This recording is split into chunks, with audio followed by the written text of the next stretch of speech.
Hello everyone, welcome back to my channel. आज हम बात करने वाले हैं DICGC के बारे में, that is deposit insurance and credit guarantee corporation.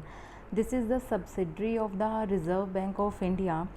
क्या काम है DICGC का? DICGC का काम है कि जो आपके बैंक्स में डिपॉजिट्स हैं उनका एक इंश्योरेंस कवर रखना। उनका इंश्योरेंस कवर जो है आपको कितना मिल सकता है अगर कोई आपका बैंक डिफ़ॉल्ट करता है, उसका क्या प्रोसीजर है, क्या रूल्स एंड रेगुलेशन है, आपका कितना अमाउंट सिक्योर है, उसके बारे में हम इस वीडियो में जानेंगे। DICGC जो है that is the subsidiary of the RBI। 1961 में इसको इंट्रोड्यूस किया गया था। स्टार्टिंग में जो इंश्योरेंस का अमाउंट था, मान लीजिए आपका बैंक में कोई भी अमाउंट है, चाहे वो सेविंग में है, FD में है या RD में है, किसी भी अकाउंट में आपका बैंक्स में जो पैसा है उसकी सुरक्षा की, उसकी एक गारंटी गवर्नमेंट लेती है कि अगर बाय चांस मान लीजिए बैंक डिफ़ॉल्ट करता है तो आपको हम इतना अमाउंट देंगे। मान लीजिए आपका 25 लाख पड़ा है तो आज की डेट में 5 लाख तक की गारंटी गवर्नमेंट की है, DICGC की है कि अगर बैंक डिफ़ॉल्ट करता है तो at the time of liquidation आपको 5 लाख उसमें से श्योरली मिलेगा। अगर आपका 5 लाख से ऊपर का अमाउंट है तो मिनिमम 5 लाख की आपको गारंटी दी जाती है। तो ये जो हम बात करते हैं DICGC की, तो DICGC की अगर हम साइट पे जाएं तो यहाँ पे आप देख सकते हैं कि अगर इसमें आप देखें कि लेटेस्ट आप देख सकते हैं कि cancellation of registration of the Madgam urban cooperative bank. यहाँ पे अगर इसमें आप देखेंगे तो आपको लिस्ट मिलेगी बहुत सारे बैंक्स की कि किसी का रजिस्ट्रेशन कैंसिल हुआ है, किसी में लिक्विडेटर अपॉइंट हो गए हैं, किसी का क्लेम सेटल हो गया है। तो ये आप देख सकते हैं यहाँ पे मेनली काफ़ी बैंक्स हैं यहाँ पे जो कोऑपरेटिव बैंक्स हैं, अर्बन कोऑपरेटिव या स्मॉल बैंक्स हैं या उन सब के जो हैं आप इसमें लिस्ट में देख सकते हैं। तो हमारा इस वीडियो का जो मेन पर्पस है, हमें डिपॉजिटर्स को ये अवेयर करना कि आपका अमाउंट किस बैंक में कितना सुरक्षित है, तो आप उसको किस तरीके से आप अपने डिपॉजिट्स को मैनेज कर सकते हैं ताकि आपको मैक्सिमम अमाउंट जो है आपका विद इन गारंटी अमाउंट रह सके। तो हम आते हैं यहाँ पे फॉर डिपॉजिटर्स के लिए a guide for the deposit insurance. तो यहाँ पे आपके सारे क्वेश्चंस के आपको आंसर मिलेंगे। मान लीजिए कि आपका एक अकाउंट है SBI में, एक अकाउंट है आपका बैंक ऑफ बड़ौदा में या किसी और बैंक में, तो आपको इंश्योरेंस कवर जो है वो कितना मिलेगा। तो आपका जो 5 लाख का insurance cover bank of Baroda में एक रहेगा और SBI में एक अलग रहेगा। अगर आप मान लीजिए चारों के चारों अकाउंट आपका किसी और बैंक में अकाउंट नहीं है, you have maintain whole accounts in one bank only, मान लीजिए कि बैंक ऑफ बड़ौदा में ही आपने अपने सारा सेविंग FD सब कुछ उसमें है, तो आपको सिर्फ 5 लाख का इंश्योरेंस मिलेगा। दैट मीन्स जो 5 लाख का इंश्योरेंस कवर है that is bank to bank and that is depositor specific. एक बैंक की अलग अलग ब्रांचेज़ हैं, मान लीजिए अलग अलग ब्रांचेज़ में आपने अपने सेम नेम के अकाउंट ओपन करवाए हैं, तब भी आपका इंश्योरेंस कवर सिर्फ 5 लाख ही रहेगा। मान लीजिए कि आप डिपॉज़िट करवाते हैं, एक ब्रांच में आपने 5 लाख का डिपॉज़िट रख दिया, दूसरे में 7 लाख का रख दिया, तीसरे में 10 लाख का रख दिया, तो आपको टोटल जो आपका 20-25 लाख है उसमें से सिर्फ आपको 5 लाख का ही कवर मिलेगा। अगर यही अमाउंट आप सेग्रीगेट करके बैंक्स में सेग्रीगेट कर देते हैं कि एक बैंक में आपने 5 लाख रख दिया, एक में 7 लाख, दूसरे बैंक में जाके आपने 7 लाख रख दिया, तो आपको 5 लाख का कवर एक बैंक में मिलेगा और 5 लाख का कवर दूसरे बैंक में मिलेगा। सिमिलरली आती है अकाउंट वाइज पोजीशन कि मान लीजिए कि किसी का जॉइंट अकाउंट है अपनी बीवी के साथ, अपने बच्चों के साथ है, आपका जॉइंट अकाउंट है, या फर्म के नाम पे आपका एक अकाउंट है, तो इंडिविजुअल फर्म है या सोल प्रोप्राइटी फर्म है या पार्टनरशिप फर्म है और आपका एक इंडिविजुअल अकाउंट भी है, तो उस केस में आपका जो इंश्योरेंस कवर क्या रहेगा और कितना रहेगा। तो ये जानने वाली बात मेनली यहाँ पे ये है कि DICGC का जो अमाउंट है, DICGC आपके डिपॉजिट्स की सिर्फ 5 लाख तक की गारंटी लेता है। और ये पीछे RBI की गाइडलाइंस भी थी कि आप बैंक्स को कि वो अपनी पासबुक पे या जो भी FDR है उसके ऊपर they have to mention that कि 5 लाख तक का insurance cover they have to cover जो है बैंक्स उनको देते हैं, they have to make a stamp of it on the receipt और FD रिसीट्स और व्हाटएवर। तो इसमें हम जानते हैं कि ये जो अगर हम इनका FAQ देखें तो इसमें हमारी बहुत सारी चीज़ें हैं जो वो क्लियर हो जाती हैं। कि अगर आप 10th नंबर पे आएँ तो इसमें आप देखिए 9th नंबर से चलते हैं, स्टार्ट कीजिए। If I have any my funds on deposit in 2 different banks and those 2 banks are closed on the same day, are my funds added together और इंश्योर्ड सेपरेटली। तो इस केस में आपके funds add नहीं होंगे, आपका insurance separate रहेगा। जो मैंने आपको भी बताया कि 5 लाख का एक बैंक में रहेगा, 5 लाख का दूसरे बैंक में रहेगा। अगर आपने सारे ही अकाउंट्स आपके एक ही बैंक में हैं तो आपको सिर्फ ओनली 5 लाख का कवर मिलेगा। तो 10th नंबर पे जो है उस पर आते हैं। What is the meaning of the deposit held in the same capacity and the same right and deposits held in the different capacity and the different rights. तो ये जो है ये बहुत ही इम्पॉर्टेंट है और ये जो है हमारे बहुत सारे डाउट्स क्लियर करता है। ये जो 10th पॉइंट है, if an individuals open more than 1 deposit account in 1 और more branches of a bank, for example कि श्री एस के पंडित ने हैज़ ओपन 1 और more saving current account and 1 more fixed recurring deposit account etcetera, all these consider as account held in the same capacity and the same right. एक bank में अगर आप 10 account खोलते हैं और 10 में आपने 3-3 लाख डाल दिया तो आपने 30 लाख एक बैंक में रख दिया, तो अगर वो बैंक डिफ़ॉल्ट करता है तो आपको वो टोटल में से 5 लाख मिलेगा। 5 लाख का आपका इंश्योरेंस कवर रहेगा जो श्योरली आपको मिलेगा। तो बाकी तो जो एसेट्स लिक्विडेट होंगी बैंक्स की, जो उनका आफ्टर लिक्विडेशन जो भी रहेगा वो तो मिलेगा ही, और DICGC का अमाउंट है वो भी आपको आफ्टर लिक्विडेशन ही मिलेगा।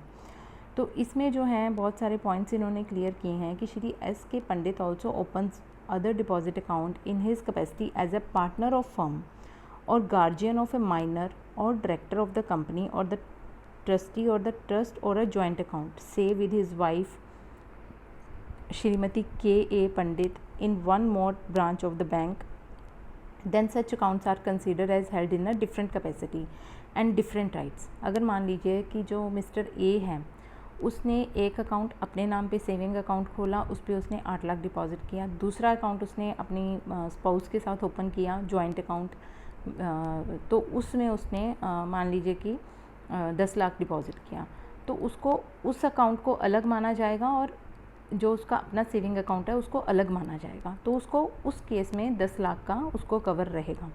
अगर वो दोनों अकाउंट अपने नेम पे खोलता है, एक ब्रांच में जाके एक अकाउंट खोल लिया, दूसरी ब्रांच में जाके with in the same bank दूसरा अकाउंट खोल लिया, तो उसको सिर्फ टोटल में 5 मिलेगा।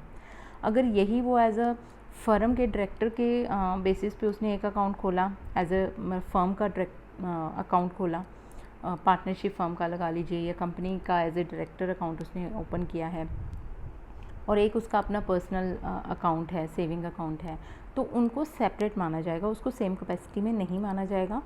तो accordingly the such deposits all will also enjoy the insurance cover up to ₹5 lakh separately. यहाँ पे है हर अकाउंट को सेपरेट माना जाएगा। It is further clarified that deposit held in the name of the proprietary concern where the depositor is the sole proprietor and the amount of deposit held in his individual capacity are aggregated and insurance cover is available up to ₹5 lakh in maximum।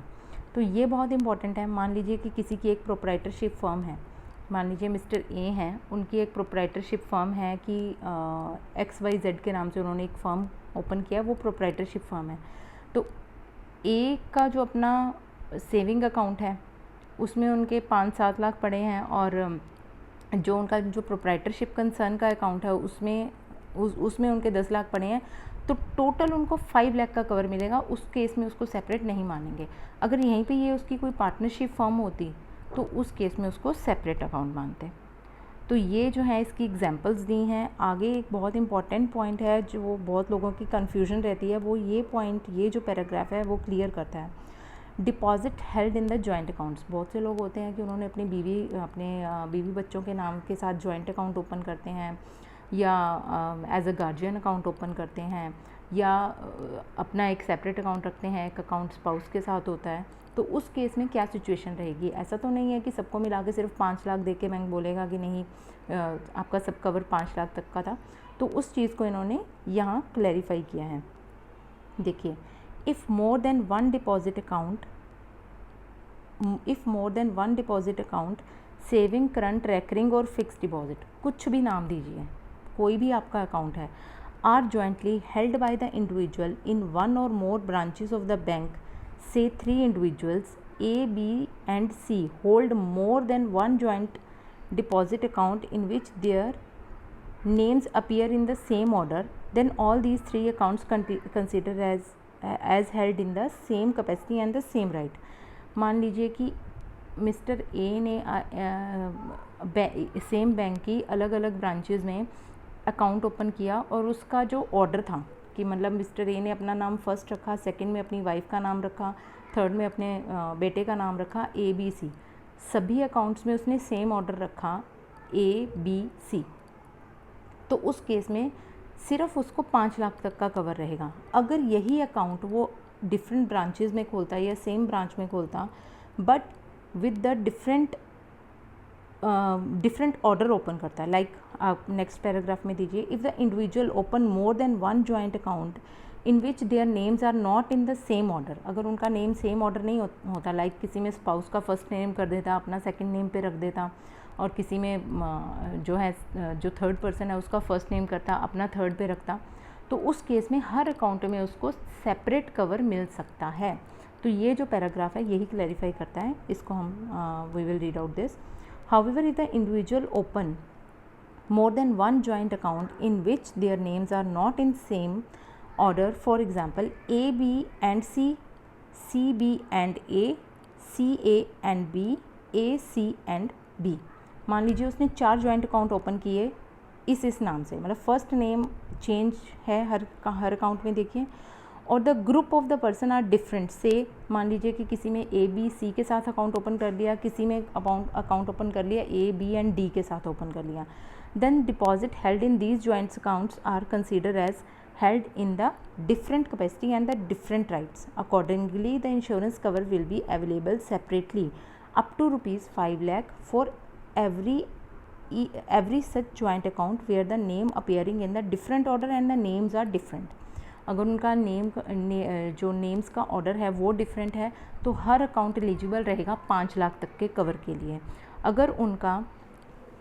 अगर उनका ये order same रहता हर account में तो उसको total में 1 लाख का cover 5 lakh का कवर मिलता।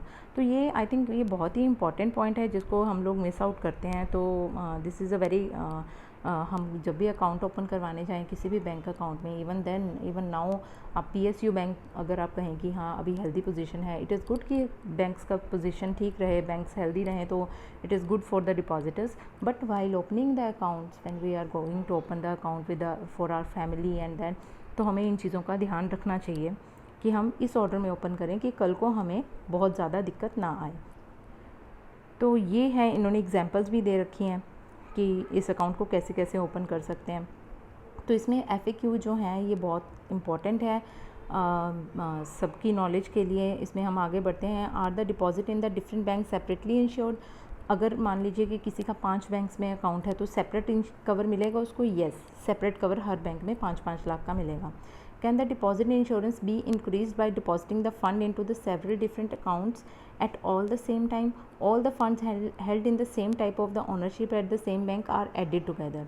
मान लीजिए कि आपने, ये वही पॉइंट है जो हम पहले डिस्कस कर चुके हैं कि एक बैंक में मिस्टर ए ने अपने नाम से सेविंग अकाउंट खोला, अपने ही नाम से, ए के नाम से RD है, FD है, तो उसको सबको क्लब करके सिर्फ 5 लाख तक का उसको कवर रहेगा। तो ये जो है बेसिक्स पॉइंट्स हैं। और यहाँ पे जो 10th नंबर में है, यहाँ पे बहुत अच्छा क्लैरिफिकेशन इन्होंने दिया है कि अगर हम अकाउंट ओपन करते टाइम अगर अकाउंट्स का ऑर्डर जो है डिफरेंट रखते हैं जॉइंट अकाउंट ओपन करते टाइम, या माइनर के अकाउंट हैं जो, तो उस केस में आपको ये कवर अलग से अवेलेबल रहेगा। Can the bank deduct the amount of the dues payable by the depositor? Yes, bank naturally अगर आपका कोई लोन है बैंक के साथ, अगर उसको सेटल करके वो उसको आपको बैलेंस अमाउंट 5 लाख में से जो है वो दे सकते हैं। Who pays the cost of the deposit insurance? Deposit का जो इंश्योरेंस का कॉस्ट है, मतलब इसका जो प्रीमियम जाता है वो कौन पे करता है? वो हम पे नहीं करते हैं, वो बैंक्स ही पे करते हैं। पहले ये 10 पैसा था फॉर एवरी ₹100 जो बैंक्स हैं जो DICGC को पे करते हैं। नाउ ये जो कवर है 1 लाख से 5 लाख तक का कर दिया गया था फरवरी एंड मार्च में, due to many cooperative banks are getting restriction under 35A। तो उस वजह से ये जो लिमिट था इसको इंक्रीज़ किया गया था 5 लाख तक। तो अभी एक और लेटेस्ट न्यूज़ है DICGC के बारे में कि कैबिनेट ने जो है ये अप्रूव किया है कि क्योंकि DICGC का जो क्लेम आने का टाइम है that is a very long drawn process, क्योंकि DICGC बैंक्स को क्लेम जो है डिपॉजिटर्स को जो उनका 5 लाख तक का कवर है वो तभी एक्सेस हो पाता है जब वो बैंक लिक्विडेट हो जाता है, बैंक का लिक्विडेशन प्रोसेस पूरा होता है। तो इस प्रोसेस को ऑलमोस्ट 7 से 8 साल, ऑलमोस्ट 6-7 साल तो लगते ही हैं। तो इस चीज़ को कर्ब करने के लिए अभी जो है गवर्नमेंट एक कैबिनेट ने अभी लास्ट कुछ दिनों में ये क्लियर किया है कि जो बैंक्स हैं, डिपॉजिटर्स हैं, उनको जो 5 लाख तक का उनका जो इंश्योरेंस कवर है उसका एक्सेस रहेगा अगर कोई भी बैंक मॉरिटोरियम में भी चला जाता है, लाइक लिक्विडेट नहीं हुआ, लाइक PMC बैंक या many other banks you can see in the RBI list. तो उनका जो मॉरिटोरियम अगर अनाउंस कर देते हैं तो डिपॉजिटर्स को मतलब जो उनको लाइवलीहुड का जो है वो दिक्कत ना आए, उसके लिए उनको 5 लाख तक का जो है इमीडिएट असेस दिया जाए। तो बाकी प्रोसेस तो नेचुरली जो है टाइम टेकन है ही। तो अभी देखते हैं कि अभी कैबिनेट ने क्लियर किया है, फाइनल क्या निकल के आता है when it will be passed by the Lok Sabha and Rajya Sabha. तो वेट फॉर दैट। अगर वो जो कवर है इजीली एक्सेस होता है तो काफ़ी लोगों को राहत मिलेगी, but any how it is depositors को तो उनका पूरा पैसा मिलना ही चाहिए। तो let's hope for the best and keep this thing in your mind कि आपका एलिजिबिलिटी कितना कितना रहेगा। अगर किसी के साथ ऐसा सिचुएशन है तो वो कितना क्लेम बैंक से क्लेम कर सकते हैं अगर उनका अकाउंट का जो ऑर्डर है वो डिफरेंट है। तो ये था हमारा एक DICGC के ऊपर एक छोटा सा वीडियो। तो अगर आपको अच्छा लगे तो लाइक कीजिए, शेयर कीजिए। Thank you so much.